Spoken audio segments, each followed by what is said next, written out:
ভগবান শ্রীকৃষ্ণ যখন তিনি গোচারণে এসেছিলেন তখন মা নন্দরানী তাকে কপালের মধ্যে গোবরের টিকা দিয়েছিলেন। আমা গোবরের টিকা দিলে কি হয়? আমাদের নারীদের সকালের প্রথম কাজ কি মা? কি? হরি বল। তাই একজন বলতে পারেছেন, আপনারা জানেন না? সকালে ঘুম থেকে উঠে আমাদের নারীদের কর্তব্য হচ্ছে বিছানায় থেকে আগে গুরুকে স্মরণ করবি। কি করি? বলে এই যে হাতটা আছে না মা, এই হাতের মধ্যে যে এই যে অংশটা আছে, এই এখানে হচ্ছে গুরুস্থান। এই জায়গা দর্শন করলে কি হয়? বলে দর্শন করলে গুরুকে দর্শন করা হয়। আর প্রথমে গুরুকে স্মরণ করে এই হাতটা চোখের মধ্যে বলি, তারপরে নিজের বাম অঙ্গটা মানে বাম চরণটা আগে পালঙ্ক থেকে মাটিতে নামাবি। নামানোর পরে ঘরের বাহির হয়ে সূর্যকে তো তখন কিন্তু সূর্য উঠবে না, তখন কি করবি? সারা আঙ্গিনাতে গোবরের ছড়া দেবে। কেন? যখন ৩৩ কোটি দেবতা যখন গাভী মাতার সর্ব অঙ্গে তারা স্থান পেয়েছিলেন, তখন বাকি রয়ে গিয়েছিলেন কেবল মা লক্ষ্মী দেবী। আর সেই লক্ষ্মী দেবী বলেছিলেন গাভী মাতাকে যে গাভী মাতা, সর্বদেবতা তোমার অঙ্গে ঠাঁই পেল, কিন্তু আমার স্থান কোথায়? আমাকে ঠাঁই, আমার স্থান বলে দাও। তখন গাভী মাতা বলেছিল, অগো আমার অঙ্গে তো সর্বদেবতা স্থান নিয়ে নিয়েছে, আমার আর কোথাও বাকি নাই। তুমি এক কাজ করো, তোমার স্থান আমার ওই গোবরের মধ্যে দিলাম, তুমি ওখানেই বাস করো। আমার কারা কারা বড় লোক হতে চান, ধনী হতে চান? দেখি হাত তুলেন দেখি। ধনী হতে চান? যারা যারা ধনী হতে চান মা, তাহলে লক্ষ্মী দেবীকে স্মরণ করবে। কেন জানে? বলে এই বাড়ির আঙ্গিনায় যদি গোবরের ছড়া দেওয়া হয়, তাহলে কখনো অলক্ষ্মীর দৃষ্টি পড়বে না, তোমার কখনো অমঙ্গল হবে না তোমার বাড়িতে। তাই মা নন্দরানী তিনি মনে মনে ভাবছে যে আজকে যদি আমার গোপাল গুষ্টে যায় আর আমি যদি আমার ওই গোপালের কপালে গোবরের ছড়া দেই, তাহলে আমার গোপালের ওপরে কোনো অমঙ্গলের দৃষ্টি আসতে পারবে না। এই যে মা কীর্তনে যে বসে আছে, কাদের গলায় কণ্ঠে মালা আছে দেখি হাত তোলেন দেখি।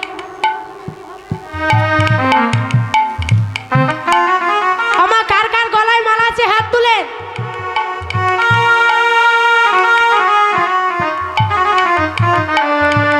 বাবা কণ্ঠে মালা দেই না, অনেকেই দেই না আমরা।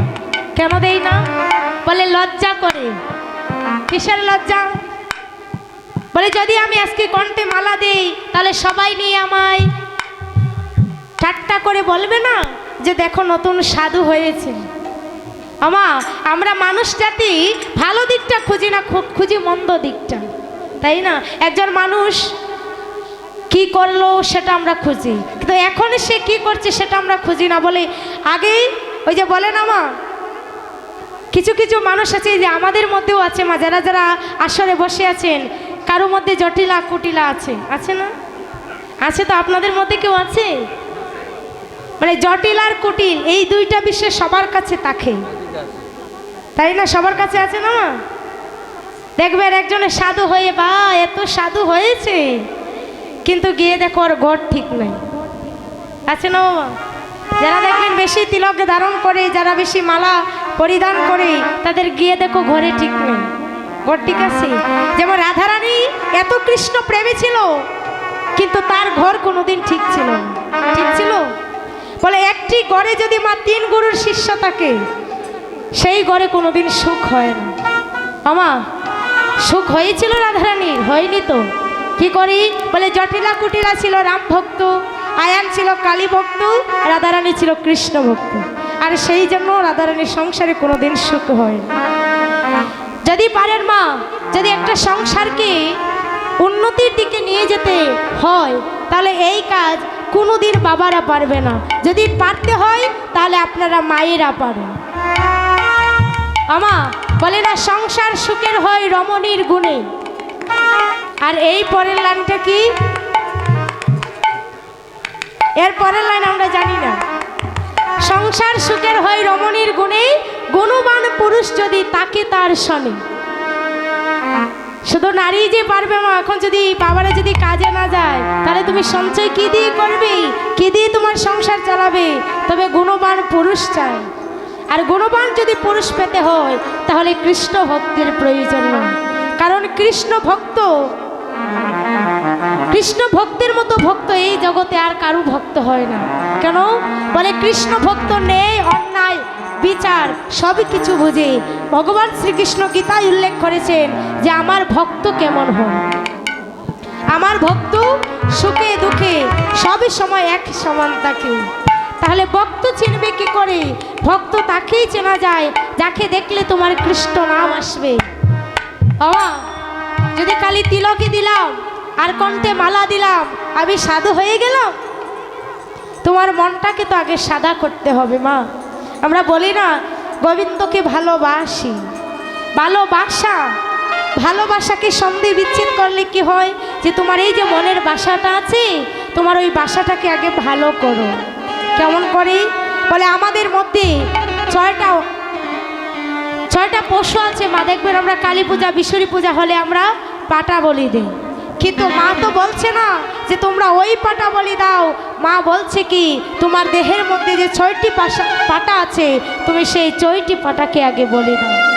কি বলে? কাম ক্রোধ লোভ মোহ মদ মাৎসর্য, এই 6টি পাটা যদি বলি না দিতে পারো, তাহলে কখনো তোমার কৃষ্ণ ভক্তি জাগ্রত হবে না। বলে কি করে? বলে কাম কি?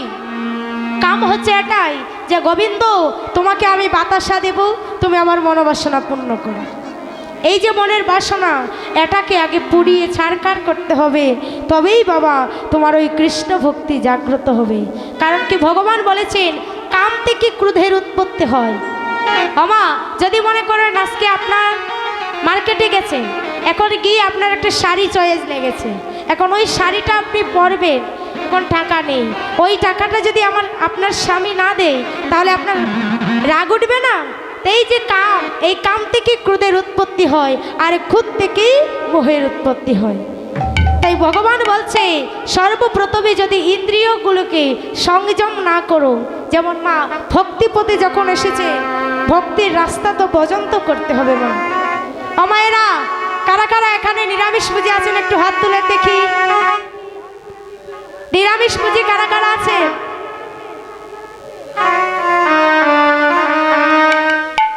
শুধু একজনই নিরামিষ পুজি? কেউ নেই? আমা যদি কৃষ্ণ ভজন করতে হয় গো, তাহলে ওই রাস্তাটা যে পার করতে হবে। কি ভাবছো? আজকে তুমি ভগবানের নাম শুনছো, তোমার হৃদয়ে যদি ভক্তি জাগ্রত করতে হয়, তাহলে আগে দেহটা শুদ্ধ করতে হবে। ওই যে আগে বলেছিলাম না যে আমি গোবিন্দকে ভালোবাসি, আমার ভালোবাসা, এই বাসাটাকে তো ভালো করতে হবে। কিভাবে করব? যে নিরামিষ আহার করতে হবে। কারণ আমাদের সনাতন শাস্ত্রে কোথাও লেখা নেই মা যে আমিষ আহার করা উচিত।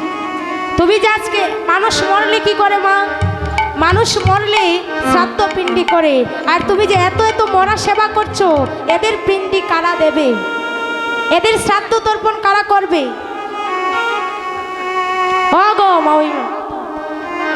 মাতিও না। আচ্ছা শোনো, তাহলে আমা আজকে যদি একটি গ্রামে যদি এক পরিবার যদি অসুচ হয়, অসুচও বলি না, বলে জাতক অসুচ আমরা বলি না, আজকে যদি আপনার বাড়িতে অসুচ হয়, তাহলে আপনার বাড়িতে আরেকজন এসে সেবা করবে না? করবে? আপনাদের এদিকে করে না। কিন্তু একটা কথা মনে রাখবেন যে হোটেলে গিয়ে দিয়ে তুমি সেবা করছো, করে না বাবা। আমাদের ছেলে মেয়েরা দেখবেন যখন নিরামিষ খেতে খেতে ভালো লাগে না, তারা হোটেলে গিয়ে সেবা করে। তুমি যে হোটেলে গিয়ে সেবা করছো, যে রান্না করছে, কত জাতকও মানে না, অসুজও মানে না, তুমি কি করে তার বাড়িতে সেবা করছো মা? এই যে আমাদের সনাতন ধর্মটা আজকের এই যে দৃশ্য, এটা শুধু আমাদের জন্য হচ্ছে মা। কাদের জন্য? বলে আমাদের মায়েদের জন্য। কি করে? একজন কবি তিনি উপদেশ দিয়েছিলেন যে আমি একটা শিক্ষিত জাতি দিতে পারবো যদি আমাকে একটা শিক্ষিত মা দান করো। একটা মাই পারে একটা সন্তানকে বড় করে তুলতে মা, কখনো বাবা পারে না। কি করে? বলে একটা মা যদি 18 বছরে বিয়ে হয়, 20 বছরে যদি তার স্বামী, যদি তার একটা সন্তান হয়, 22 বছরে যদি সে তার স্বামী মারা যায়, তাহলে সেই মা কখনো বিয়ে করে না। কিন্তু মা যদি কোনো বাবা বিয়ে করে মনে করো 22 বছরে, 24 বছরে যদি তার সন্তান হয়, তাহলে সেই বাবা আরেকটা বিয়ে করে। কেন? বলে আমার সন্তানকে মানুষ আমি করতে পারবো। কিন্তু মা কি করে দেখবেন, মা অনেক জায়গায় দেখা যায় সন্তানকে কোলে নিয়ে মা কাজ করছে, সন্তানকে কোলে নিয়ে মা কাজ করছে, রাস্তায় রাস্তায় কাজ করি, তবে বলে যেন আমার সন্তান সুখী হয়। আর সেই মা বাবাকে যখন আমরা সেবা দেই না, ভগবান সুদামাকে বলেছিলেন, হে সুদামা, এই জগতের প্রথম গুরু হচ্ছে তোমার মাতা পিতা। এই যে মা কীর্তন শুনছো না, আর কীর্তন শুনে যদি তোমার বাড়িতে গিয়ে তুমি মা বাবার সাথে ঝগড়া করো, মা বাবার অবাধ্যে চলো, তাহলে কিন্তু বাবা ওই কীর্তন শোনার কোনো প্রয়োজনে নেই। কারণ এই বিশ্বের বুকে যত ভক্ত দেখবেন, সকল ভক্ত কিন্তু আবার মাতৃভক্ত ছিল। মা যে যেন মাতৃভক্ত হয়, ভগবান বলছেন যারা মায়ের চরণে পিতার চরণে ভক্তি করে, তাদেরকে আমার চরণে প্রণাম করতে হয় না, আমি স্বয়ং তার প্রণাম গ্রহণ করি। কেন? বলে এই জগতে মায়ের চরণে হাইরে যাবা সন্তান, ও হাইরে হাইরে ভক্তি নাহি করে, ওরে তাহার মতো পাপি নাই রে, নাই রে এই ত্রিনব ভুবনে রে, নাই রে এই তৃণভুবনে। তোমার সাথে তোমার মায়ের নারীটা বন্ধন ছিল, সেই বন্ধনে ছেদন করে যখন তুমি এই পৃথিবীতে আসলে, তোমার মায়ের স্তনে পান করে তুমি বড়, আর সেই মা তোমাকে বড় করে আবার আরেকটা করে তোমাকে বিয়ে দিয়ে দিবে, তখন তোমার কষ্ট হবে না? মা একটা ফেসবুক চিনেন তো আপনারা, একটা মেয়ে ফেসবুকে পোস্ট করেছে, যদি এই সংসারটা যদি না মেয়েদের হাতে থাকতো, কখনো মা বাবার কষ্ট হতো না। এবার ওই পোস্টটা যখন একটা ছেলে দেখেছে, ওই ছেলে আবার কমেন্ট করেছে যে শোনো, যদি এই জগতের নারীরা শ্বশুর শাশুড়িকে নিজের মায়ের মতো ভালোবাসতো, কখনো মা বাবা কষ্ট পেত না। আমা মা আর বাবা যে কি ধন যারা হারিয়েছে তারাই বুঝতে পারে। মন্দিরে পূজা করার যাই করো, যেন ভগবান স্বয়ং কি করেছে, মায়ের চরণে প্রণাম করেছে। কেন? বলে মাকে যদি প্রণাম না করি, তাহলে ভগবানকে প্রণাম করলে হবে না।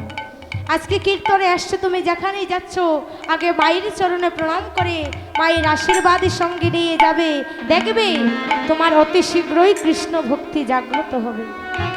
আমার যখন মায়ের চরণে প্রণাম করবে, মা দেখবে তোমার হাতের মধ্যে, আপনাদের মায়েরা দেন তো কামড়, হাতের মধ্যে কামড় দিয়ে দেয় না? কেন দেই? বলে যদি কোনো আমার সন্তান যদি কোনো সর্পের মাথায় যদি পা রাখে, তাহলেও আমার সন্তানকে ওই সর্প দংশন করতে পারে। তাই আজকে সেই রামকানাই যখন আজ গোষ্ঠ গোচারণে এসে আজ মধ্যাহ্ন সময় খেলছে, আজকে আমরা লীলায় প্রবেশ করব। মায়েরা সবাই মিলে উলুধ্বনি করবেন, রাধা রানী কি, শ্যাম সুন্দর কি, ওই আজি খেলে রে খেলে রে, রামে রামে রাম কানাই, ওই আজি খেলে রে, ওই আজি খেলে রে, খেলে রে, খেলে আজি রাম রাম কানাই, ওই আজি খেলে রে, ও আজি খেলে রে, খেলে আজি রাম রাম কানাই। আমায়রা কারা কারা খেলছি? বলে রাম আর কানাই, রাম বলতে বলরাম, কানাই বলতে কৃষ্ণ, বলে বলরাম এবং কানাই দুজন মিলে খেলছে। সবাই মিলে করতালি করবে। আজি যমুনা তহরুর ছায়ায় খেলে দুইটি বাই, আজি যমুনার তরুর ছায়ায় খেলে দুইটি বাই, তরুর ছায়ায় আজি খেলে দুইটি বাই। হরি বল। হায়রে যমুনা তরুর ছায়ায় খেলে দুটি ভাই।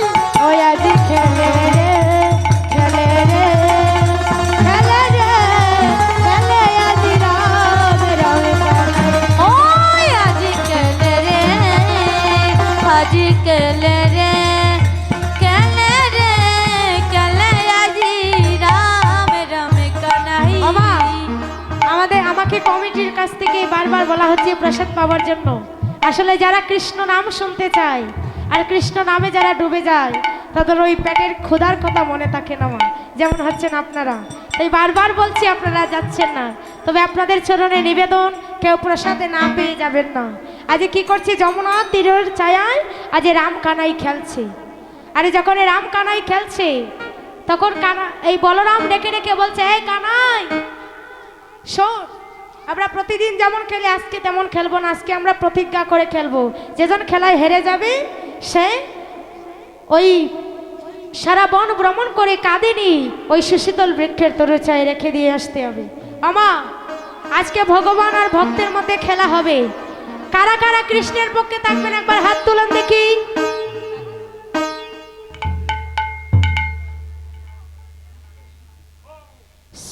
সুধী সনাতনী গৌর ভক্তবৃন্দ, আপনাদের মূল্যবান জিনিসপত্র ও বাচ্চাদের নিজ দায়িত্বে রাখুন।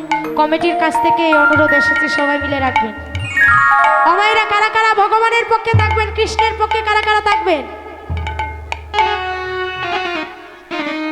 আমা দেখবেন আর্জেন্টিনার ব্রাজিলের নিয়ে একটা দল গঠন হয় না, যখন ফুটবল খেলা হয় তখন আর্জেন্টিনা থাকে, ব্রাজিলও থাকে। তো কারা কারা কৃষ্ণের পক্ষে থাকবেন একটু হাত তুলে। আপনারা নেই?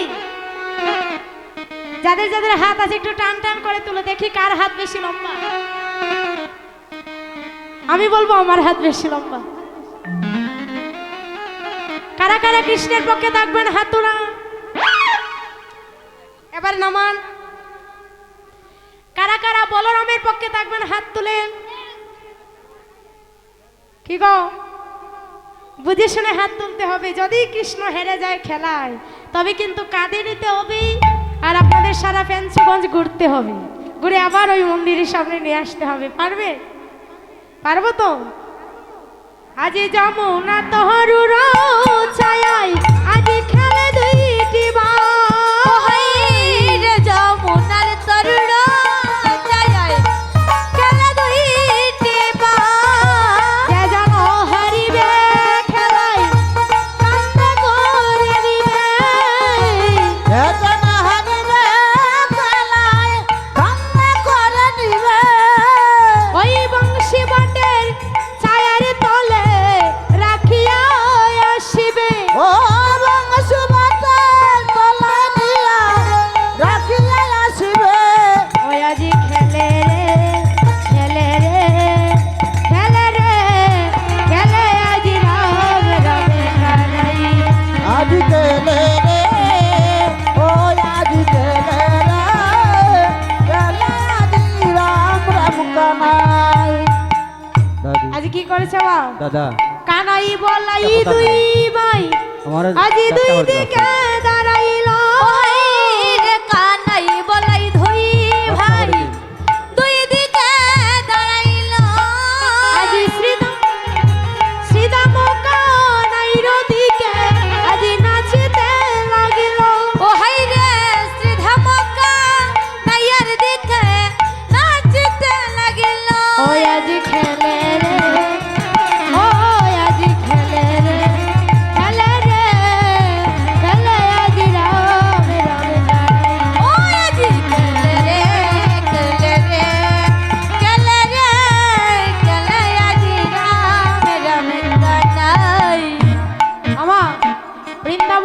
সময় অদ্ভুত একটা ঘটনা ঘটেছে। কি দাদি বলে, কানাই বলাই দুই ভাই দুই দিকে দাঁড়িয়ে, দাদি। আজ কৃষ্ণ বলছে এই কারা কারা দাদি, আমার দাদি। পক্ষে আসবে?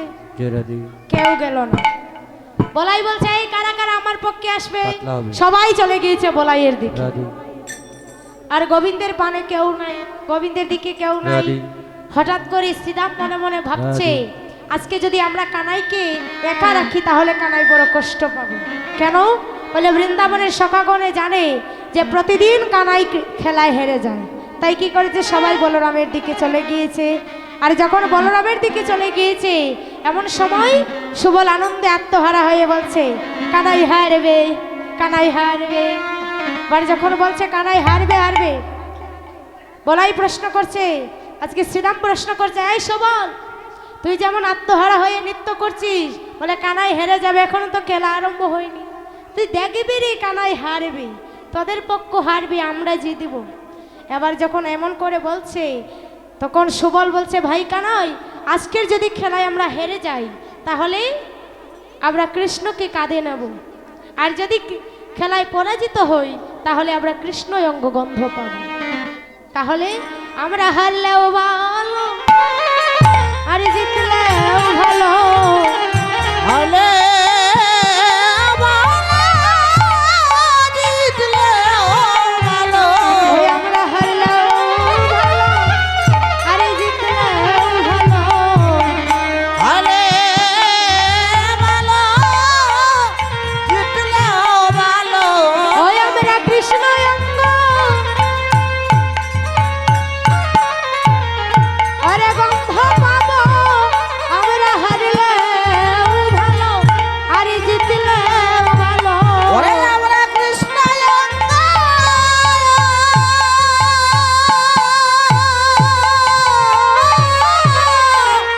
গন্ধ পাবো, হারলেও ভালো, জিতলেও ভালো। আমরা হারলেও ভালো আর জিতলেও ভালো। ওরে আমরা হারলেও ভালো, জিতলেও ভালো। আমরা কৃষ্ণ অঙ্গ, হারলেও ভালো জিতলেও ভালো। কৃষ্ণ অঙ্গ, গন্ধ পাবো, হারলেও ভালো, জিতলেও ভালো। হরি বল, হরি বল। হরি হরি বল। আজ সুবল বলছে আমরা হারলেও ভালো জিতলেও ভালো। ও মাইরা, আর কত বলবো আপনাদেরকে, একটু উলুধ্বনি করতে জানেন না? সবাই মিলে উলুধ্বনি করবে। আজ যখন খেলা আরম্ভ হয়েছে, এমন সময় পদকর্তা বলছেন মায়েরা উলুধ্বনি করবেন। আজ এমন প্রতিজ্ঞা করে খেলায় আরম্ভিল। ও হাই রে, এমন প্রতিজ্ঞা করি খেলায় আরম্ভিল। সগনে গম্ভীর নাদে নাচিতে লাগিল। সুমনা কানাই রচনে লাচিতে লাগিল। ওই আজি খেলে রে, খেলে রে, খেলে রে, রাম রাম রাম কানাই। ওই আজি খেলে রে, খেলে রে, খেলে রে, খেলে আজি রাম রাম কানাই। আজ যখন খেলা আরম্ভ হয়েছে, এমন সময় গোবিন্দ খেলা করতে করতে হঠাৎ করে সুবলের পানে তাকালেন। আর যখন সুবলের পানে তাকালে, আজ সুবলকে দর্শন করে আজ আমার গোবিন্দের রাধারানীর কথা মনে পড়ে গিয়েছে। কেন? বলে বৃন্দাবনের মধ্যে সুবলই একমাত্র লোক ছিল যাকে রাধারানীর মতো দেখতে লাগে। তাই আজ কি করেছে, যখন খেলা আরম্ভ হয়েছে, গোবিন্দ মনে মনে ভাবছে, আমি যদি একটি হাত দিয়ে খেলি, আমাকে পরাজিত করার মতো শক্তি এই ত্রিভুবনের মধ্যে আর কারণ নেই। মামা, ভগবানকে পরাজিত করতে পারে এমন শক্তি কারো আছে? ভগবানকে পরাজিত করার মতো শক্তি এই জগতে কারো নাই। কিন্তু গোবিন্দ মনে মনে ভাবছে, আজকে যদি আমার ভক্তদেরকে আমি পরাজিত করে দেই তাহলে আমার ভক্তরা মনে কষ্ট পাবে, আর আমি ভক্তদের কষ্ট কখনো সইতে পারি না।